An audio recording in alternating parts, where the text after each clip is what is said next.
کہ آخرت پر ایمان بعض لوگوں کا ہوتا نہیں ہے، تو ان کے لحاظ سے تو جو دنیا سے جانے والا ہے وہ کیا ہو گیا، چلا گیا. اب اس کے خواب کو آپ پورا کریں یا ادھورا چھوڑیں، مرنے والے کی صحت پہ کوئی فرق نہیں پڑتا، وہ تو ہڈیاں ہو کے ختم. اور اگر آپ کا آخرت پر ایمان ہے کہ نہیں مر کے ختم نہیں ہوتا، حساب و کتاب شروع ہوتا ہے، تو آخرت پر ایمان جس کا ہے تو ہمیں اللہ اس کے رسول نے بتایا ہے کہ آخرت میں نیک عمل فائدہ پہنچاتا ہے. ولد صالح يدعو له، وہ نیک اولاد جو باپ کے لیے دعائیں مانگتی ہے مغفرت کی. علم ينتفع به، علم جس سے فائدہ اٹھائے لوگ، کوئی بھی علم ہو، چاہے دین کا علم ہو یا دنیا کا علم ہو، جس سے لوگ فائدہ اٹھائیں. ينتفع به، کیا الفاظ ہے. آج مجھے اس حدیث کا مطلب سمجھ میں آ رہا ہے. نبی صلی اللہ علیہ وسلم نے فرمایا اذا مات ابن آدم انقطع عمله الا من ثلاث. بعض حدیث کے الفاظ ایسے ہوتے ہیں جو اس وقت سمجھ میں نہیں آتے، حالات سمجھا دیتے ہیں کہ اس کا یہ مفہوم ہے. نبی نے فرمایا انسان جب دنیا سے جاتا ہے اس کا عمل ختم، تین چیزیں باقی رہتی ہیں. صدقۃ جاریہ، کوئی نیک کام کر کے گیا جس سے لوگ فائدہ اٹھا رہے ہیں، کنواں کھود دیا، مدرسہ بنا دیا، مسجد بنا دی، یتیم خانہ بنا دیا، ہسپتال بنا دیا.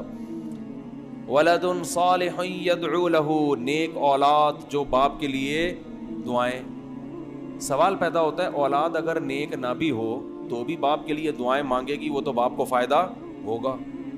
تو صالح کا لفظ اللہ نبی نے کیوں بتایا نیک اولاد؟ سوال پیدا ہوتا ہے کہ نہیں ہوتا؟ اس کا جواب یہ ہے کہ دعائیں نیک اولاد ہی مانگا کرتی ہے. بری اولادیں ایک دفعہ قرآن خوانی کروا کے دیگیں بانٹ کے تمبو شمبو لگا کے ختم. بہت مشکل ہے یار، کیسے سمجھائیں بات، اتنی صاف ستھری باتیں بھی سمجھ میں نہیں آ رہی تو پھر کیا سمجھ میں آئے گا. عمران خان کی تقریر تو پھر بہت مشکل ہے تو سمجھ میں آ جائے، یا اور کسی سیاسی لیڈر کی. جی تو ولد صالح يدعو له، نیک اولاد جو دعا مانگے. اس لیے کہ نبی صلی اللہ علیہ وسلم کو یہ بات معلوم ہے کہ جو دعائیں مانگنے والی اولاد ہے وہ بری اولاد دعائیں مانگتی نہیں ہے، وہ فارمیلٹی پوری کرتی. ابا کا تیجا ہے، تمبو شمبو لگائے، قرآن خوانی مسجد میں بچوں کو بلا کے پیسے پکڑا دیے، یعنی ثواب بھی بک رہا ہے مارکیٹ میں. ٹھیک ہے نا، کہ مدرسے کے بچوں کو بچے بھی دیکھ رہے ہوتے ہیں آج بریانی ڈائٹ، وہ اسی حساب سے بخشش کی دعا کرتے ہیں جتنی اس بریانی میں بوٹیاں نظر آئیں. اگر دال چاول کھلاؤ گے تو وہ ایسی پھسپھسی سی دعا نکلے گی ان کے منہ سے. ٹھیک ہے نا، جتنا گاڑھا سالن ہوگا اتنی زیادہ بخشش دعا، یعنی ایسی پاورفل دعا. تو وہ فارمیلٹی ہے کہ ابا تھے، پھر سالانہ برسیاں منا لیتے ہیں. یہ کوئی مغفرت کا، یہ کوئی اصالہ ثواب تھوڑی ہے، کچھ بھی نہیں ہے، ایسے ہی انٹرٹینمنٹ ہے، ایک فارمیلٹی ہے کہ ہر قوم میں کچھ رسومات ہوتی ہیں تو مسلمان بھی کچھ رسومات کر لیتے ہیں. یہ دعا نہیں ہے. حکیم الامہ مولانا اشرف علی تھانوی رحمہ اللہ تعالیٰ تھے بڑے کڑک مزاج. ان کو کسی نے ہدیہ دیا اور فرمایا، ہدیہ دیتے ہی فرمایا دعا کریں میرے لیے. انہوں نے فوراً ہدیہ واپس کیا، فرمایا ہمارے ہاں دعائیں بکتی نہیں ہیں. یعنی مطلب یہ کہ فری میں بھی میں کر سکتا تھا، ہدیہ دے کے فوراً کے دعا کریں تو اس سے گویا یہ لگ رہا ہے کہ پہلے یہ پیسے لے لیں اس کے بعد کیا کریں. وہ کڑک مزاج تھے تو وہ کہہ دیا کرتے تھے. انہوں نے کہا یہ ہمارے یہاں فری میں دعائیں ہو جاتی ہیں. تو وہ پھر معذرت کی اس نے، حضرت وہ تو میں ویسے ہی لگا دیا میں نے ساتھ میں، مقصد تو یہ تھا کہ دعا کریں، تو میں ویسے ہی دے رہا ہوں. تو کوئی لالچی ہو تو وہ کیا کرے گا، لفافہ لے کے دعا، پھر کہے گا مزید دعا کروانی ہے تو اس کے الگ چارجز ہوں گے، مزید دعا کروانی ہے تو اس کے الگ ریٹ ہیں. یہ پیر چل رہے ہیں آج کل، جاہل پیر جو ہے نا، یہ دم درود اور یہ دیکھو نا، یہ ہر دعا کے پیسے ہیں ان کے الگ. خیر،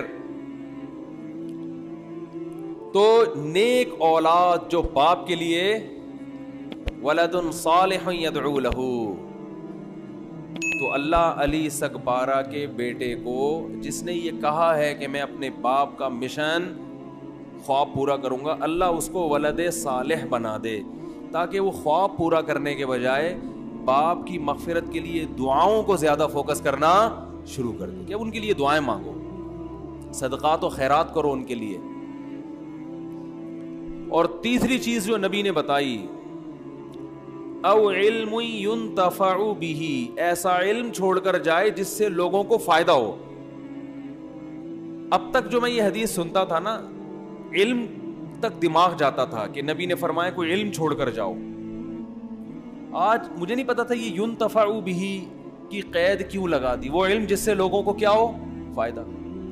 ابھی جب میں بیان کر رہا ہوں تو مجھے سمجھ میں آیا کہ بہت سے علوم ایسے ہوتے ہیں جو علم تو ہوتے ہیں مگر پبلک کو اس سے فائدہ نہیں ہوتا. جیسے کوہ پیما کو عبور کرنا, یہ علم تو ہے, یہ بھی ایک علم ہے نا, ہر آدمی کا کام تھوڑی ہے. علم کا مطلب کوئی چیز کا آنا, کوئی چیز جاننا, کوئی ایبلٹی ہونا, یہ بھی ایک علم ہے. ہر آدمی یہ کام نہیں کر سکتا, جس کو آتا ہے وہی کرے گا. تو اس علم سے اگر بعد والوں کو فائدہ ہو رہا ہے پھر تو یہ علم فائدہ پہنچائے گا. فائدہ نہیں ہو رہا تو پہاڑ سر کرنا بذات خود کوئی کمال کی بات نہیں ہے. تو ينتفع به, اے اللہ, نبی نے فرمایا وہ علم جس سے لوگوں کو, وہ علم ڈاکٹر عبد القدیر خان کے پاس, جس سے لوگوں کو کیا ہو رہا ہے, قوم کو کیا ہو رہا ہے, فائدہ. وہ علم ڈاکٹروں کے پاس ہے جس سے لوگوں کو کیا ہو رہا ہے, فائدہ. وہ صحیح حکیموں اس لیے حکیموں میں 2 نمبر بہت مارکیٹ میں آ گئے ہیں, وہ صحیح حکیم ہوتے ہیں ان کے پاس ہے. تو اور ایک اور حدیث میں آتا ہے, آپ صلی اللہ علیہ وسلم نے دعا مانگی, اللہم انی اعوذ بک من علم لا ينفع ومن عین لا تدمع ومن دعاء لا یستجاب لہا. اے اللہ, میں تیری پناہ مانگتا ہوں ایسی آنکھ سے جو روتی نہ ہو.